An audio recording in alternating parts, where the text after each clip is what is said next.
जय श्री गणेश। नमस्कार। मैं आचार्य संजय द्विवेदी। मेरे समस्त प्रबुद्ध दर्शकों का मेरे चैनल पर हार्दिक स्वागत है।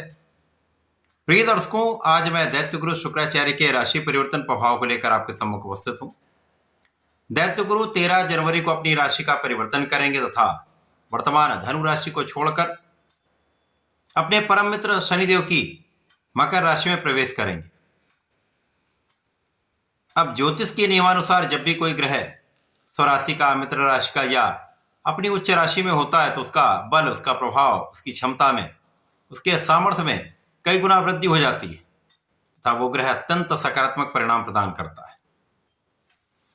इस भौतिक जगत के समस्त सुखों को प्रदान करने वाले शुक्राचार्य जो आपको भूमि, भवन, वाहन का लाभ देते हैं, धन, ऐश्वर्य, वैभव की प्राप्ति कराते हैं, स्त्री सुख, संतान सुख देते हैं, बड़े इंडस्ट्री में बड़ा लाभ करवाते हैं, बड़े व्यापार का स्वामी बनाते हैं, कला क्षेत्र में बड़ा नाम तथा बड़ा धन की प्राप्ति कराते हैं। भोग विलास के कारक शुक्राचार्य जो अत्यंत शुभ ग्रह हैं, समस्त सुखों की प्राप्ति कराते हैं, अब बलवान हो रहे हैं। निश्चित रूप से ये समस्त राशि के जातकों को प्रभावित भी करेंगे, कुछ विशिष्ट लाभ भी प्रदान करने वाले। प्रिय दर्शकों, आज मैं कुंभ राशि के लिए, जो शनिदेव की ही राशि है, शुक्राचार्य के इस राशि परिवर्तन से मिलने वाले लाभ का अथवा कहीं पर कोई अवरोध या समस्या है तो उसका क्या निराकरण, संपूर्ण विश्लेषण मैं पूर्ण तरीके के साथ करने जा रहा हूं। प्रिय दर्शकों, इस राशि फल को आप अपने लग्न तथा राशि दोनों के अनुसार देख सकते हैं। कुंभ राशि के लिए यदि हम अवलोकन करें तो शुक्राचार्य आपके चतुर्थ तथा नवम भाव के स्वामी, सुखेश और भाग्येश का गोचर आपके द्वादश भाव में आरंभ होने वाला है। अब क्योंकि द्वादश भाव त्रिक भाव है, निर्बलता का भाव है, व्यय का भाव है, यहां पर समस्त ग्रहों का प्रभाव डिप्रिशिएट हो जाता है। परंतु शुक्राचार्य को द्वादश का कार्यकत्व प्राप्त है, इसलिए शुक्राचार्य को कोई बड़ी समस्या नहीं होती।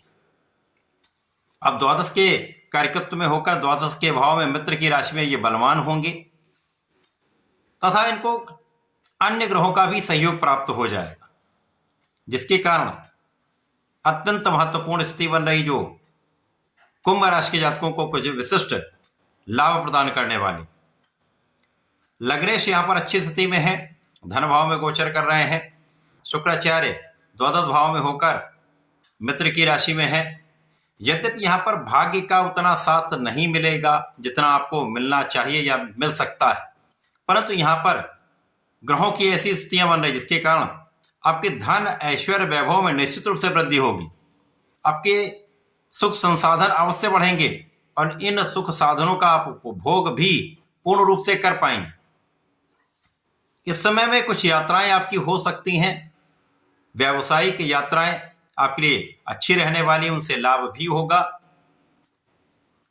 अनावश्यक यात्राओं में धन व्यय करने से बचना चाहिए, परंतु यहां पर कुछ आकस्मिक धन लाभ भी प्राप्त होता दिख रहा है, जिसके कारण आय और व्यय का संतुलन बना रहेगा।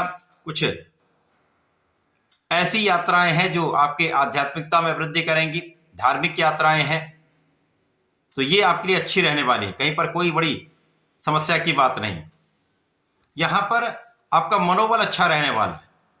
यहां पर आपका कॉन्फिडेंस जब अच्छा रहता तो बहुत सारी समस्याओं का आप निदान स्वयं कर लेते हैं। इसके साथ साथ यहां पर आपके पिता का सहयोग भी आपको प्राप्त हो रहा है। आपके उच्चाधिकारियों का तथा आपके साथियों का, अच्छे मित्रों का तथा यहां पर शासन, प्रशासन, प्रशासनिक सेवाओं का लाभ आपको प्राप्त होता दिख रहा है। यद्यपि इस समय में आप बहुत अच्छा परिश्रम नहीं करने वाले हैं, बहुत अच्छा परिश्रम आप नहीं भी कर पाएंगे, क्योंकि कोई ना कोई यहां पर ऐसी स्थिति बन जाएगी कि आप उतना प्रयास नहीं कर पाएंगे, परंतु आय का निरंतर आगमन होता रहेगा, धन का निरंतर आगमन आपके पास होता रहेगा, तो समस्याएं उतनी नहीं होने वाली। यहाँ पर भाई बहनों के साथ संबंध अच्छे रहते हैं, जीवन साथी के साथ प्रेम में वृद्धि होती है, परंतु यहाँ पर जीवन साथी के साथ मतभेद भी होगा, जहां पर आपको ध्यान देने की आवश्यकता होगी। इस समय में आपको निष्ठा के साथ अपने कार्य में लगे रहना चाहिए, पूर्ण मनोबल के साथ अपने कार्य को संपूर्ण करना चाहिए। आज का काम कल पर टालने से बचना चाहिए तथा अपने निर्णयों में सकारात्मकता रखनी चाहिए। यदि आप ऐसा करते हैं तो बहुत कुछ समस्याएं नहीं होंगी। इस समय में आपके अंदर एक अच्छी ऊर्जा है, परंतु कभी कभी ये ऊर्जा का आप दुरुपयोग कर देते हैं, जिसके कारण आप अपने काम से कुछ विरत हो जाते हैं। जो काम आपको करना चाहिए वहां पर आप अपने ऊर्जा का उपयोग नहीं कर पाते, जिसके कारण भी हो सकता है उतना आप लाभ ना ले पाए। यदि इस समय आप सही प्लानिंग करते हैं और प्लानिंग के अकॉर्डिंग ही अपने काम को निस्तारित करते हैं तो समस्याएं कम से कम होंगी। इस समय में कुछ रोग मौसम के अनुसार हो सकते हैं, ध्यान देने की आवश्यकता होगी। इसी प्रकार से कुछ यहाँ पर पीठ पीछे शत्रु बढ़ सकते हैं। यद्यपि यहाँ पर शत्रुओं का विनाश निश्चित होगा, परंतु कहीं न कहीं इनके कारण आपको तनाव हो सकता है या बिना कारण से आपका कुछ धन व्यय हो सकता है। इस समय में माता के सुखों में वृद्धि होगी, माता का आशीर्वाद भी मिलेगा, लेकिन यहाँ पर जनता के बीच में आपको बहुत अच्छी इमेज के साथ रहना चाहिए। कहीं पर किसी प्रकार के वाद विवाद में ना फंसे, किसी प्रकार की ऐसी बात ना करें जिससे एक नकारात्मक प्रभाव उत्पन्न हो। विशेष रूप से राजनीति के लोग जो लोग हैं उनके लिए ये समस्या हो सकती है। यहाँ पर आपकी इमेज में कुछ समस्या हो सकती है। तो अपने कर्म को अच्छा रखें, अपने व्यक्तित्व का प्रभाव अच्छा रखें, नकारात्मकता से बचें और इस प्रभाव को मेंटेन रखने के लिए, अच्छा लाभ लेने के लिए आपको भगवान भोलेनाथ की आराधना करनी चाहिए। नमः शिवाय पंचाक्षर मंत्र का जप करना चाहिए।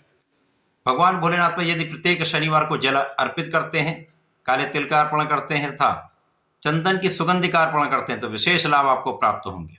इस समय का विशेष लाभ आप ले पाएंगे। तो ऐसा करके इसका उपयोग करें। धन्यवाद, नमस्कार।